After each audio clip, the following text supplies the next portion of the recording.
नमस्कार मंडळी, मी प्रियंका स्वामी भक्त चॅनलमध्ये मनापासून स्वागत करते. ताईंनो, व्हिडिओ आवडला तर लाईक करा आणि नवीन असाल तर आपल्या चॅनलला सबस्क्राईब करा, जेणेकरून तुम्हाला माझा सुखदुःखाचा प्रवास नक्की पाहायला भेटेल व स्वामी सेवा. तर ताईंनो, तुम्ही साखरपुडा पाहिला, हळद पाहिली, आता आहे लग्न. तर लग्नाचं पहिलं म्हणजे कन्यादान. आता आम्ही सकाळी सकाळी लग्न लावून घेतलं आणि कन्यादान होत आहोत. हे नवरदेवचे नवरीचे मामा मामी आहेत. आम्ही सुद्धा मामा मामी आहोत. आम्ही सुद्धा कन्यादान ओतलं. मी तुम्हाला शेअर केलंच, तुम्ही पाहिलंच असेल. तर इथं पहा, कन्यादान ओतणं म्हणजेच आपली भाषीचं मुलीचं व बहिणीच्या मुलीचं आपण जे काही नाते आहेत आपले, त्या हे 2-3 नाते, त्याच नात्यामधले आपण कन्यादान ओतू शकतो. तर मग आम्ही कसे नवरीला वडील नाही येतं म्हणून सगळ्या मामा मामीनी व सगळ्या मावशांनी कन्यादान ओतलं. तर ही आमची जोडी सुद्धा इथं कन्यादान ओतायला बसली आहे. तर कन्यादान म्हणजे काय, तर आपली जी मुलगी असती किंवा जी आपली भाषी असती, आपण ती दान म्हणून जावई बापूच्या पदरात बांधतो किंवा त्यांना देतो, म्हणूनच म्हणलं जातं कन्यादान. तर ताईंनो, इथं कन्यादान ओतून झालंय आमचं. आता दुसरे मामा मामी आम्ही सगळे 5-6 जण आहोत ना भाऊ. पण आता कसं वेळ नसल्यामुळं कोणाला स्वयंपाकाकडे लक्ष द्यायचं, कोणाला भाजीपाला आणायचा, सगळे त्या दिवशी भरपूर सारे कामच होते. त्यामुळं थोडं बारी-बारीने एक आले आणि जसा जसा वेळ भेटेल तसं तसं त्यांनी म्हणजे बसवलं बामणापाशी आणि कन्यादान ओतलं. तर इथं कसं आहे, आमची पहिलीच वेळेस होते कोणाच्या तरी कन्यादान ओतायची आणि आम्ही दोघांनी मग ते कन्यादान, आज ती पण इच्छा पूर्ण झाली. तर ताईंनो, इथं चालली होती थोडीशी हसी मजाक, जावई बापूचं ब्राह्मण थोडंफार बोलत होते असं तसं. तर आहोंकडं काय झालं, कॅशच नव्हती, त्यांच्याकडं होतं फोनपे. तर ब्राह्मण म्हणे फोनपे द्या, चालतो मला. पण नंतर ते उठले आणि कॅश घेतली आणि मग फोनपे नाही केला. कारण कन्यादानाचं महत्त्वच असं आहे, आपण जे काही देतो ते वंजोळीमध्ये असतं मुलाच्या आणि मुलीच्या, आणि त्यावरती थोडेफार मंत्र बोलले जातात आणि पाणी टाकलं जातं, त्यालाच कन्यादान म्हणतात.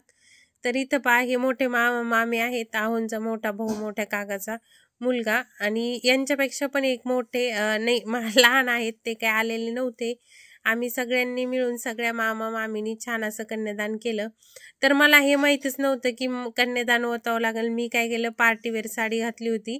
मला असं सकाळी माहीत असतं, मला माहीत होतं की सकाळी लग्न लावून घेणार आहेत, परत मग दुपारी नुसतं मुलांचं काय होतं, फोटोमध्येच जातं. आणि मी घातली सकाळी पार्टीवेअर साडी आणि दुपारी घातली काठपदर. मलाच टेन्शन आलं, कारण पण छान होती, चला मस्त वाटत होती. तर इथे नवरदेव नवरी मस्त छान असे एन्जॉय करत होते. सगळे फोटोवाला थोडंफार काही बोलला की स्माईल देणं, हे करणं. तर इथं 7 जन्माचे जे काही 7 फेरे असतात ते सुद्धा चालू आहेत. तर इथं 7 फेरे चालू असताना आम्ही वेळेवर आवरून सगळं गेलो होतो आणि सगळे नातेवाईक टायमावर आले होते. हे लग्न लागलं होतं 8:30 वाजता सकाळी. तर नाश्ता वगैरे काही करायचा नव्हता, म्हणून घरून फक्त आंघोळ्या फ्रेश होऊन मस्तपैकी सगळं मेकअप वगैरे आवरून मुलं आम्ही तिथं 8 वाजता हजर झालो. त्यानंतर जे काही सप्तशतीचे काही सकाळचे कार्यक्रम असतात ते सगळे पार पडले. तर इथं 7 सुपाऱ्याचं महत्त्व सांगत होते ब्राह्मण काका. पहिल्या फेऱ्याचं, दुसऱ्या फेऱ्याचं, पहिल्या सुपारीचं, दुसऱ्या सुपारीचं, ते सगळं घेतलं ऐकून.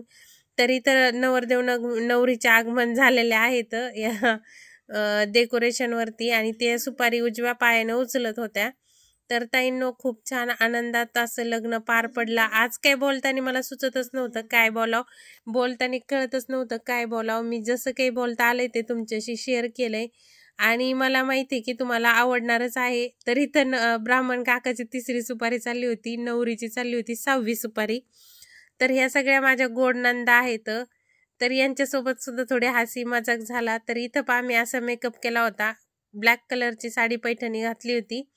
तर हा मेकअप माझ्याच फ्रेंडनी केला होता, सुरेखा ब्युटी पार्लर म्हणून आहे, त्यांनी. छान झाला होता माझा मेकअप. तर ह्या मोठ्या जाऊबाई आहेत आणि इकडल्या ज्या बसलेल्या आहे ती छोटी जाऊ आहे माझी. बाकीच्या जावा पण आल्या होत्या, म्हणजे मागं पुढं झालं होतं. मी बसले होते टिपायला आहेर, त्यामुळं मला थोडं मागं जागा भेटली. ह्या दोघी बाहेर थांबलेल्या होत्या म्हणून. तर इथं पहा, मुलीचं छान असं लग्न, हे म्हणजे भाषीचं लग्न पार पडलं खूप आनंदात. छान खर्च केला त्यांच्या मम्मीनी. पप्पा नसल्यामुळे एकच उणीव भासत होती, दुसरी काहीच नाही. बाकी सगळं त्यांच्या मनासारखं झालं आणि हा सोहळा छान आनंदात स्वामी कृपेने पार पडला.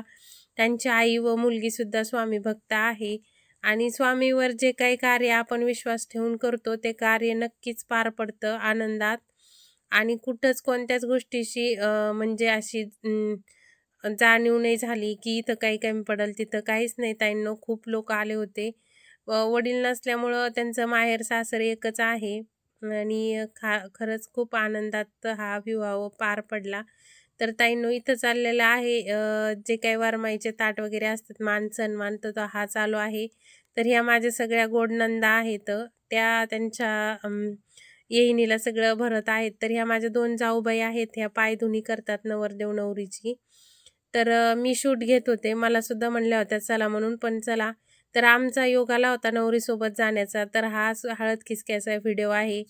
इथं पण छान असं घर सुंदर आहे, माणसं खूप छान आहेत आणि त्यांच्या जीवनाचं नक्की स्वामींनी कल्याण केलं ताईंनो. आणि नवरदेव मुलगा सुद्धा, भासं जावई सुद्धा छान आहेत, विचार छान आहेत, त्यांच्या सगळ्यांचे संस्कारी आहेत. मी जाऊन 3 दिवस राहून आले. असा होता आजचा व्हिडिओ. व्हिडिओ आवडला तर व्हिडिओला लाईक आणि आपल्या चॅनलला सबस्क्राईब करा. श्री स्वामी समर्थ ताईंनो.